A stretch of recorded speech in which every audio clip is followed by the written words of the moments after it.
Hola. L'administració del temps. Algo molt important que porta la gent a dir no tinc temps per fer això, no tinc temps per fer això altre, però a vegades veiem gent que pot fer moltes coses i té al mateix temps o menys que nosaltres. Com ho fan? Prioritats, bàsicament. Aquesta és la vida que tots tenim. Hi ha gent que té més hores per dormir, hi ha gent que té menys hores, però bàsicament si ens organitzem bé hi ha temps per tot. La feina, importantíssim. Ens ocupa molt temps a la vida, hem de ser productius, ens hem de guanyar la vida, ens ocupa a vegades pensaments. Està bé, no tot el dia, però sí les seves hores les hem d'invertir. Ens ocupa un bon temps a la nostra vida, no deixem que vingui a casa nostra tampoc. La parella, la família, els fills, molt de temps que volem estar amb ells, si no ho fem no ens trobem bé. Per tant, de seguir sent persones i dedicar-li el temps que es mereixen. Està bastant plena. Descans, el son, vital. Si això no ho tenim, tot l'altre que estigui aquí dintre no anirà gaire bé. Estarem irritables, estarem poc eficaços, poca concentració i els hàbits començaran a fallar. Col·loquem el son.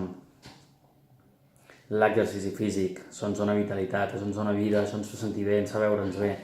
Ho necessitem, veure que ens cuidem, molt important. També ho col·loquem.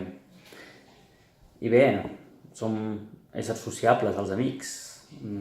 Poder quedar, parlar, sentir-nos socials. No ens aïllem, som l'ésser humà sociable. Per tant, també els amics. Molt bé, què pot ser això? Doncs el temps per estar bé amb un mateix, per llegir, tenir moments per cultivar una mica la consciència, la sabidoria, per estudiar, per formar-se, coses que per molts és molt important, el temps d'oci, una mica el temps per un mateix. Està tot a tope. Molt bé, és ara quan podem la meme de YouTube, el vídeo tonto. El creï grup de WhatsApp que ens requereix molt de temps. Aquell article del diari que ens ha quedat pendents de llegir. Fer aquella trucada tampoc era important, però que l'hem de fer. Anar a comprar aquella cosa que tenim pendent de comprar. I tantes coses que al final aquella sèrie són coses importants, evidentment, però primer hem d'entrar les coses que hem de prioritzar, superimportants, i tot hi entra. A la vida tot hi entra. Què hagués passat si haguéssim omplert aquest frescor al revés, primer amb aquestes boletes, aquestes caramels petitets, que no hagués entrat tot.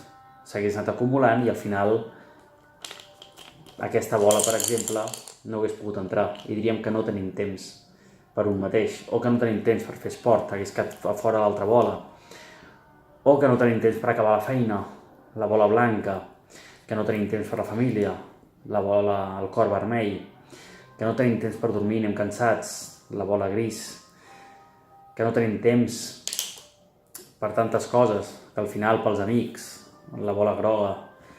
Doncs el que hem de fer és saber-ho col·locar tot una rere l'altra, saber col·locar els graus d'importància i aquestes boletes petites que tant espai ens ocupen, col·locar-les quan tot l'altre ja està al seu lloc.